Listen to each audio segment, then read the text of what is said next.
I thought I'd give you a rundown of the books that I have at home right now.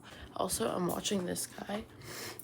He has some beautiful light skin eyes, beautiful glistening lioness goddess-like eyes. So, oh, also, my toes are ugly. Just like, that's how they always are. They're always ugly. So just like, don't look. But they're so ugly.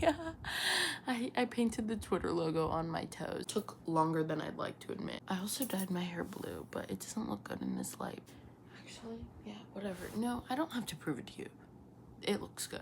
Maybe I'm trying to convince myself. I literally have 4 books at home. The rest are in Utah. I'm basic, by the way. This is so basic, and it's because I didn't start reading. Okay, I started reading when I was really little. You know, I read like the whole Twilight series and Harry Potter series before like 4th grade, and I kind of hated it, so I moved on. And then I was about to start reading things that I would find interesting now, but I was like 10 or 11, and I was like, reading is for nerds. Only weird people walk around with books, reading books. I don't know why it didn't occur to me that I could go home and read. I didn't have to carry around a book and read a book in public, but like, so I stopped reading, and then by the time that I was old enough to decide that reading was actually really sick, I was inebriated all the time. So from 13 to 17, I did not read. Even though I wanted to, I tried to, but I wasn't there. So if some of this shit is something that a 15 or 14-year-old should be reading, it's because I should have been reading it back then. First we have Brave New World, a classic. I read this because a guy told me to when I was 16, and he kept being like, so have you read it yet? I was like, yeah, for sure. And I was like playing the audiobook, trying to like gather it, because like I'm not dumb, you know, and I like to read, and I wanted to want to read this, but I just didn't want to read anything. So yeah, I was like trying to basically, I had to play the audiobook and follow along with it, and leave myself little post-its just to like remember what was going on, because I wanted to read it. I wanted to know what was up, but I just like didn't understand. And yeah, and then I started really getting into it in the psych ward because like I had nothing else to do. Then over the course of the next year, I like on and off read it. It was a really easy read once I got back into the flow of reading. It's just kind of like commentary, social commentary. This is going first because it's my least favorite of all the ones I have here. This is still his copy. Max, let me know if you want Brave New World back. I think you're like 22 now, so you probably have other things to worry about. Okay, my second least favorite. I told you this was basic. We have Lolita. Oh shit, I just got blue hair dye on it. You can't even see. But my thing with Lolita is that it's romanticized disgustingly, obviously, but like normal people that I am friends with or that I would even like respect, romanticize Lolita in the weirdest, grossest way. I came across this playlist on Spotify before I had read Lolita, and it was called Nymphat, and it had like some good songs on there. I was just kind of looking for like a rainy day playlist. Pulled some to download on my MP3, and like then I read Lolita later, and I was like, ew. It just kind of grossed me out, because it's like, you're someone who is presumably the same type of person or similar to who I am. I'm sick as fuck. So yeah, your character is adjacent to mine. Like, we are cut from the same cloth, if you will. And you're being a nymphet. You're busy being a nymphet. I think something else that is important to be said about Lolita is that Lolita is not hot. She is not a sexy 9-year-old, or however old she is in this, I forget. She's not a sexy child. She's just a child. That's the point. The point is that there's nothing particularly special. Humbert is insane because he's like, she's a nymphette, she's this, like, no, she's kind of dirty, she's average looking, she's just a kid. And I think the film adaptations of Lolita do a really poor job at showcasing that, because like they don't make her just a kid, they sexualize the kid. And then like I think there's a common misconception that Lolita is hot, and then it makes romanticizing Lolita as a whole a lot easier, because you're like, oh, I'm like hot and young, but that's not the point. It's the Lana Del Rey-ification of society.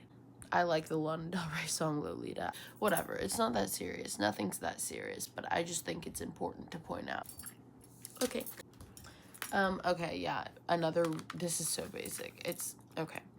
It's just a CD. This is not a book, but Doolittle. I was at a ski resort with my treatment center, free of charge, and the guy was like, let's play some 90s rock and roll. And I've noticed when people say rock and roll, they really just mean like indie rock. I asked him to play Here Comes Your Man, because, or was it Wave of Mutilation? I don't know. It was some basic shit. And he was like, huh, really?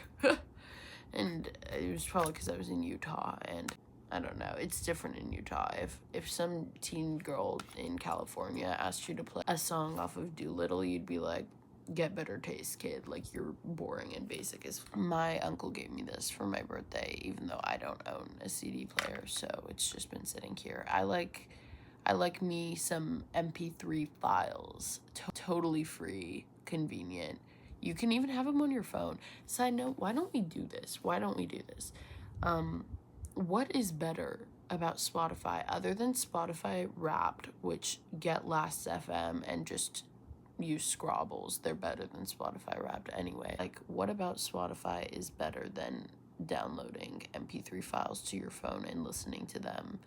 You can make playlists, you know, like, it's free. Like, because I've thought about it, and there's really actually nothing more convenient about Spotify, I think. Because at first I was like, no, it's more convenient. Like, it just is. But then I really thought about it, and I was like, but is it? And at any slight inconvenience that there is, like, is it worth the premium subscription price? I don't think so. That's just me. Do what you want. Like a grumpy old man that's like, we need to use MP3 file. Like, no, just do what you fucking want. But I like MP3s. If you own physical music, that's cool. Also not very practical. But if you can admit that you just like collecting things, that's okay. I collect things. I don't like that I do that, because I feel like it's a waste of time, money, and space. But I do. And don't act like it's more practical, because like, get an MP3 player, I don't know. Second favorite book, the Scott Pilgrim comic. It's fairly new. Kept it in good condition though for when I have had it. I like how different it is from the movie. It's much more enjoyable, because I had watched the movie like everyone else, but I was a little absent when I watched it, and I've watched it probably 15 times, and I still don't really remember it. I remember like halfway through this became video game-esque, and I was like, whoa. And I just got really into it. And every time I'm reading Scott Pilgrim's lines in this, I just hear Michael Cera. So yeah, but I think it's beautiful, and I really, really like it. Not many astute observations. It's just a good comic book. I'm not really a comic book indulger even, but this is my favorite one that I have here. Tweak by Nick Sheff. The author of Beautiful Boy, it's his son, and it's the whole event from the son's perspective. Growing up on methamphetamines. Can't relate. It's honestly hard to read, but that might be because of like personal parallels. I think it might be hard to read for everyone, but I think it really, really, really encapsulates, like, it really demonstrates the amount of disgusting things that I feel drug addicts have to see or do. It kind of gives me the same nightmarish feeling as I get when I'm tweaking. Reading this book is like when it's 4 in the morning and you're trying not to wake up your parents, and you know that if you do, you're totally fucked, and that they're gonna send you to rehab. That like nightmarish feeling in your core where you're kind of paranoid. I don't feel like talking about my other favorite books.